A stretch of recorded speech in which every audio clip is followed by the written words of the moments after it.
Hello everyone, मैं मनोज कुमार तिवारी। मैं आज नया टॉपिक शुरू करने जा रहा हूं, डेफिनेट इंटीग्रेशन। डेफिनेट इंटीग्रेशन बहुत इंपॉर्टेंट है कंपटीशन पॉइंट ऑफ व्यू से। बोर्ड एग्जामिनेशन में इससे 6 मार्क्स का क्वेश्चन पूछा जाता है, तो डेफिनेट इंटीग्रेशन अच्छे से करेंगे। आज हम इस वीडियो में इसका इंट्रोडक्शन देंगे। नेक्स्ट वीडियो से हम प्रॉपर्टीज शुरू करेंगे, और प्रॉपर्टीज बहुत इंपॉर्टेंट होता है, प्रॉपर्टीज से ही सवाल पूछा जाता है। तो डेफिनेट इंटीग्रेशन का एक ज्योमेट्रिकल मीनिंग होता और एक एप्लीकेशन वाला पार्ट। तो ज्योमेट्रिकल मीनिंग जो है उसको डेफिनेट इंटीग्रेशन में उसका जरूरत नहीं पड़ता, उसका जरूरत मेन पड़ता है आपका एरिया बाउंडेड में। तो इसका जो ज्योमेट्रिकल मीनिंग है वो हम एरिया बाउंडेड में डिस्कस करेंगे। ध्यान दें, डेफिनेट इंटीग्रेशन का जो ज्योमेट्रिकल मीनिंग है वो हम एरिया बाउंडेड में डिस्कस करेंगे कि इसका ज्योमेट्रिकल मीनिंग क्या होता है। यहाँ पे हम प्रॉब्लम डिस्कस करेंगे, प्रॉपर्टीज डिस्कस करेंगे और कुछ इंपॉर्टेंट टॉपिक डिस्कस करेंगे। डेफिनेट इंटीग्रेशन बहुत इंपॉर्टेंट है जो लोग भी कंपटीशन का तैयारी कर रहे हैं उन लोगों के लिए, क्योंकि आईआईटी में, एडवांस में, मेंस में और जितना भी इंजीनियरिंग कॉलेज है, डेफिनेट इंटीग्रेशन पूरे इंटीग्रल कैलकुलस का सबसे इंपॉर्टेंट टॉपिक है। इंटीग्रेशन इंपॉर्टेंट है क्योंकि वो बड़ा टॉपिक है। इंटीग्रेशन का जरूरत आपको हर जगह पड़ेगा, लेकिन क्वेश्चन आपका डेफिनेट से ज़्यादा पूछा जाता है। तो डेफिनेट इंटीग्रेशन जरा ध्यान दें। इंटीग्रेशन ए से B F X D X, आप लोग इनडेफिनेट में देखते थे कि ये लिमिट नहीं होता था। हम इंटीग्रेशन के इंट्रोडक्शन वाले वीडियो में बताए थे डेफिनेट और इनडेफिनेट में क्या फ़र्क है। डेफिनेट इंटीग्रेशन जो है वो हमेशा आपको फिक्स वैल्यू देगा, जबकि इनडेफिनेट इंटीग्रेशन जो है वो आपका अप्रॉक्सीमेट वैल्यू देता है। तो अप्रॉक्सीमेट वैल्यू देने की वजह से वहां पे कांस्टेंट ऑफ इंटीग्रेशन होता था। आप देखते थे इनडेफिनेट में क्या होता, constant of integration. Definite integration चूंकि आपको एक्यूरेट वैल्यू देगा, तो एक्यूरेट वैल्यू देने के वजह से इसमें कोई कांस्टेंट ऑफ इंटीग्रेशन नहीं होता, बिकॉज कांस्टेंट ऑफ इंटीग्रेशन जो है वो रिप्रेजेंट करता था एरर को। तो एरर आपका वहीं पे आता है जहां पे अप्रॉक्सीमेशन है। तो इनडेफिनेट में अप्रॉक्सीमेशन था इसलिए एरर आता था। डेफिनेट में कोई अप्रॉक्सीमेशन नहीं है, यहां पे एक्यूरेसी है, इसलिए यहां पे कोई एरर नहीं आएगा, इसलिए यहां पे एरर आपका क्या होगा, 0। तो इनडेफिनेट के केस में कांस्टेंट ऑफ इंटीग्रेशन नहीं होता है। डेफिनेट के केस में कांस्टेंट ऑफ इंटीग्रेशन नहीं होता है क्योंकि इसमें एरर प्रेजेंट नहीं होगा। अब यहां पे है मेरे पास इंटीग्रेशन ए से B F X D X. यहां पे ये जो एफ एक्स है इसको हम कहते हैं इंटीग्रांड फंक्शन। ध्यान दें, ये आपका क्या कह रहा था, इंटीग्रांड फंक्शन। ये आपका कह रहा था इंटीग्रांड फैक्टर, मतलब जिसके थ्रू हम इसको इंटीग्रेट कर रहे हैं, ये इंटीग्रांड फैक्टर कहलाएगा। ये आपका कहलाता है लोअर लिमिट। ये आपका क्या है, लोअर लिमिट, और ये है अपर लिमिट। ये है आपका लोअर लिमिट और ये है अपर लिमिट। ये एक्चुअल में x का वैल्यू होता है। a से b, इंटीग्रेशन a से b, इसका मतलब हो गया कि यहां पे x का जो इंटरवल है, x का जो इंटरवल है जिसका फंक्शन है वो a से b है। x का जो इंटरवल वो क्या है, a से b। यहां पे हम क्लोज्ड इंटरवल लिए हैं, कहीं कहीं जगहों पे ये ओपन इंटरवल हो जाता है, वो हम बताएंगे कब ये ओपन इंटरवल होगा। यहां पे x का वैल्यू, यहां पे जो लिमिट है ये दिखाता है कि x का वैल्यू कहां से कहां तक है। यहां पे a से b है, मतलब x का वैल्यू आप a और b के बीच में लेंगे, या फिर आप a भी ले सकते हो और b भी ले सकते हैं। मतलब x बिलोंग्स टू क्या आएगा, a से b पे क्लोज्ड इंटरवल। कहीं कहीं किसी किसी जगहों पे x यहां पे ओपन इंटरवल भी हो जाता है, वो चीज हम डिस्कस करेंगे। तो ये आपका इंटीग्रांड फंक्शन हो गया, ये आपका इंटीग्रांड फैक्टर हो गया, ये लोअर लिमिट हो गया, ये अपर लिमिट हो गया, ये इंटीग्रेशन का साइन। इंटीग्रेशन का साइन मतलब ये है क्या, सम। ये क्या है, सम। तो यहां पे हम दिखाते हैं कि ये कैसे वर्क करेगा। जैसे हर फंक्शन का कुछ ना कुछ इंटीग्रेशन होता है, आप देख चुके हैं, साइन एक्स का इंटीग्रेशन माइनस कॉस एक्स का integration sine X, sec square X का इंटीग्रेशन टेन एक्स। तो ठीक वैसे ही हम मान लेते हैं कि स्मॉल एफ एक्स का इंटीग्रेशन जो है वो कैपिटल एफ एक्स है। स्मॉल एफ एक्स का इंटीग्रेशन जो है क्या है, कैपिटल एफ एक्स, हम ऐसा मान लेते हैं। अब गौर करें, ये ए से B F X D X, ये ए से B F X D X, तो सबसे पहले हमको fx को इंटीग्रेट करना पड़ेगा। सबसे पहले हमको fx को क्या करना पड़ेगा, इंटीग्रेट। तो अगर हम fx को इंटीग्रेट किए तो fx का इंटीग्रेशन हम मान के चले कैपिटल fx है, तो ये कैपिटल fx हुआ। तो fx का इंटीग्रेशन कैपिटल fx। अब हम यहां पे लिमिट को पुट करेंगे, ये a से b। यहां पे गौर करें, ये अपर लिमिट है, ये लोअर लिमिट है। तो सबसे पहले x के जगह पे हम अपर लिमिट को रखेंगे, फिर x के जगह पे लोअर लिमिट को। तो ये आपका बनेगा एफ बी, एक्स के जगह पे रखेंगे माइनस एफ ए। सबसे पहले आप इंटीग्रेट करें फंक्शन को। यहां पे मेरे पास fx है, तो fx का इंटीग्रेशन कैपिटल fx। तो यहां पे हम fx को इंटीग्रेट किए तो कैपिटल fx आया। यहां पे मेरे पास लिमिट है a से b, तो यहां पे हम a से b लिए। हम सबसे पहले अपर लिमिट को पुट करते हैं, x के जगह पे b को रखे तो ये fx आया, बीच में माइनस, फिर x के यहाँ पे हम a को रखे तो ये क्या आ गया fa। तो ये आपका क्या बन गया, fb minus fa, fb minus fa। अब हम इस पे कुछ प्रॉब्लम दिखाते हैं, पहले कुछ बेसिक प्रॉब्लम दिखाते हैं, उसके बाद आगे बढ़ाते जाएंगे। अगर आपके पास एक प्रॉब्लम है 2x प्लस 3 dx, मेरे पास यहां पे लिमिट है 1 से 3। यहां पे मेरे पास लिमिट क्या है, 1 से 3। सबसे पहले जो आप कर सकते हैं, सबसे पहले हम इसको इंटीग्रेट करेंगे। तो इंटीग्रेट करते हैं, तो इंटीग्रेशन इसका क्या बनेगा, 2। x का इंटीग्रेशन आप सभी लोग जानते हैं, x स्क्वायर बाई 2। फिर यहां पे 3 है, तो 3 का इंटीग्रेशन क्या बन गया, 3x। लिमिट हम क्या रखेंगे, 1 से 3 रखें, लिमिट 1 से 3 हो गया। यहां पे गौर करें, ये 2 और ये 2 कैंसिल। अब हम x के जगह पे क्या रख सकते हैं, 3 रख सकते हैं। तो अगर हम x के जगह पे 3 रखेंगे तो ये 3 का स्क्वायर हुआ, फिर प्लस यहां पे x के जगह पे 3 रखेंगे तो 3 इंटू 3। गौर करें, जहां जहां x है सभी जगहों पे रखेंगे। यहां पे x था तो 3 रखे, यहां पे x है तो 3 रखे। अब फॉर्मूला का minus, upper limit minus lower limit. अब हम 1 को रखेंगे, तो 1 को अगर हम रखते हैं तो 1 का स्क्वायर, फिर यहां पे आपके पास क्या बनेगा, 3 इंटू 1।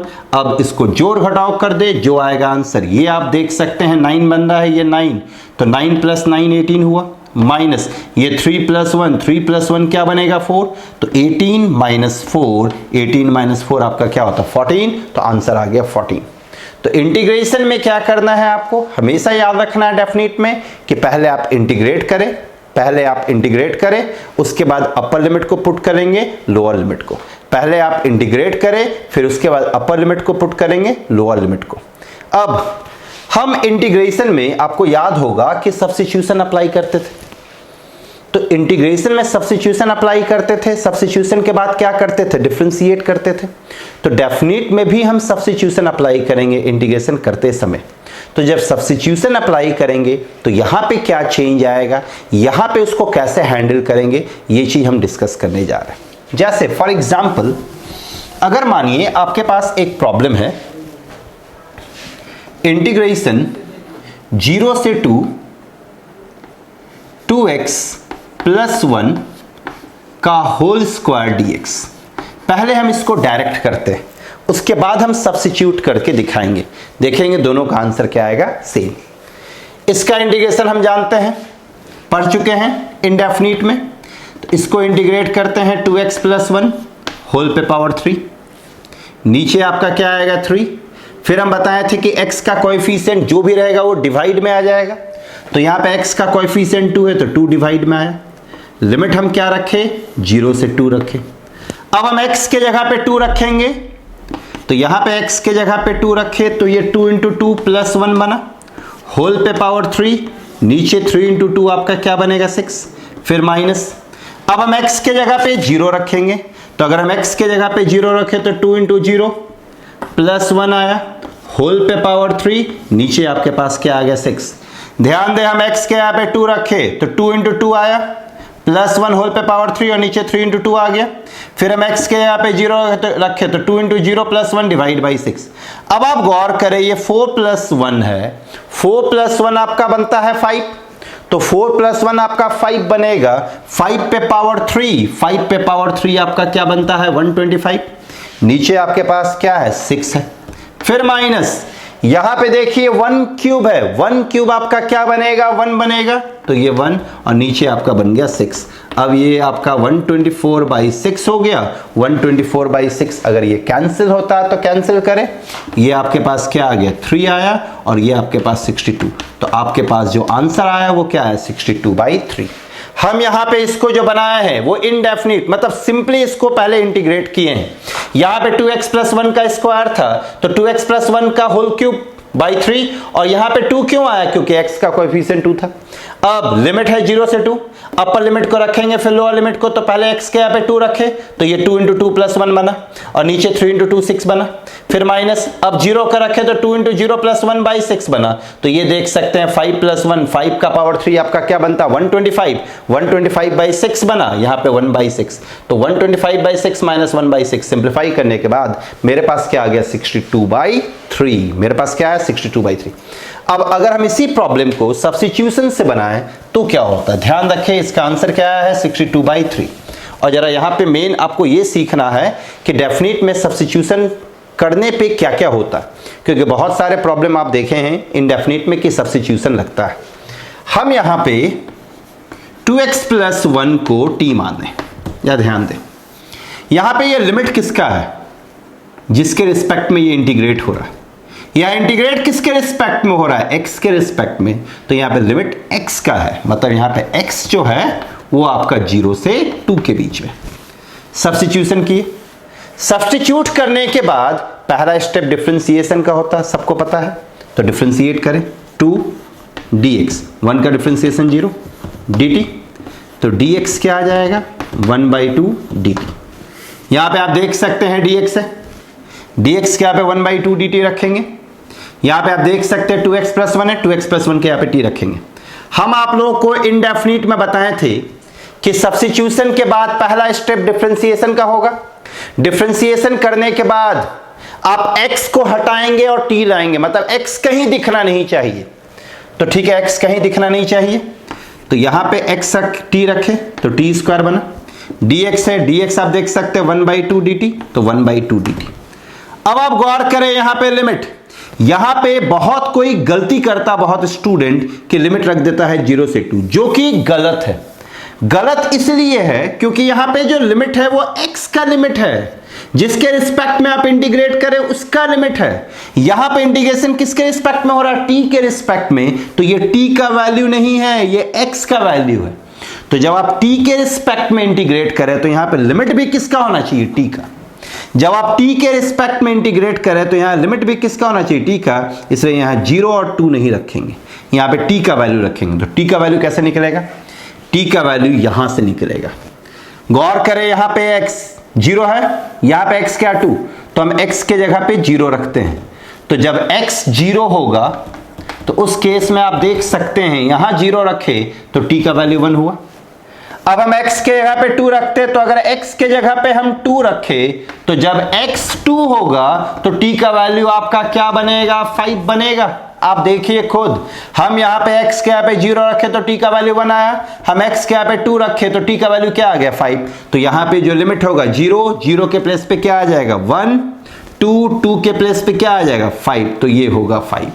मतलब कि डेफिनेट इंटीग्रेशन में सब्स्टिट्यूशन लगाने के बाद, डेफिनेट इंटीग्रेशन में सब्स्टिट्यूशन लगाने के बाद डिफरेंशिएट करते हैं, x को हटाते हैं और साथ में लिमिट भी चेंज करते हैं। ये याद रखेंगे, ये बहुत लोग हरवरी में नहीं करता, साथ में लिमिट को भी चेंज करेंगे हमेशा। अब मेरे पास t² आया, t² का इंटीग्रेशन करते हैं, 1/2 तो बाहर में है, t² का इंटीग्रेशन t³ 3, लिमिट आपके पास क्या है 1 से 5, तो ये 1 से 5। नेक्स्ट ये 3 से मिलके 1/6 बना, यहाँ पे t के यहाँ पे 5 रखेंगे, 5³ बनेगा, फॉर्मूला का माइनस, t के यहाँ पे 1 रखेंगे, 1³ बना। अब आप देखिए यहाँ पे 125, 125 - 1, 125 - 1, 124, तो ये आपके पास 124/6 आया। कैंसिल करने के बाद ये 62/3 आ जाएगा, जो कि आपका आंसर आया था। तो डेफिनेट इंटीग्रेशन में जब कभी भी आप सब्स्टिट्यूशन करते हैं, डेफिनेट इंटीग्रेशन में जब कभी भी आप सब्स्टिट्यूशन करते हैं तो साथ में लिमिट को भी चेंज करते हैं। डेफिनेट इंटीग्रेशन में जब कभी भी आप सब्स्टिट्यूशन करेंगे तो साथ में हम लिमिट को भी चेंज करेंगे। यही मेन है इसमें, याद रखें। और उसके बाद जो मेन टॉपिक शुरू होता है वो आपका प्रॉपर्टी से शुरू होता है। इसमें आपको बस दिमाग में ये रखना है कि जैसे आप इंटीग्रेशन करते हैं वैसे ही इंटीग्रेशन करेंगे। सब्स्टिट्यूशन अप्लाई करना है तो सब्स्टिट्यूशन अप्लाई करने का जरूरत है तो सब्स्टिट्यूशन अप्लाई करेंगे, लेकिन जब कभी भी सब्स्टिट्यूट करेंगे तो लिमिट को भी चेंज करेंगे। इसके लिमिट को कैसे पुट करते हैं, upper limit minus lower limit. तो इसको अच्छे से देखें। नेक्स्ट क्लास से आपका प्रॉपर्टीज ऑफ डेफिनेट इंटीग्रेशन शुरू होगा, जो कि बहुत इंपॉर्टेंट है, उसको आपको अच्छे से करना है। ये इंट्रोडक्टरी क्लास था, इसको अच्छे से देखें। अगर इसके बावजूद कुछ प्रॉब्लम आता है आपको तो मेरे से पूछें। Thank you very much.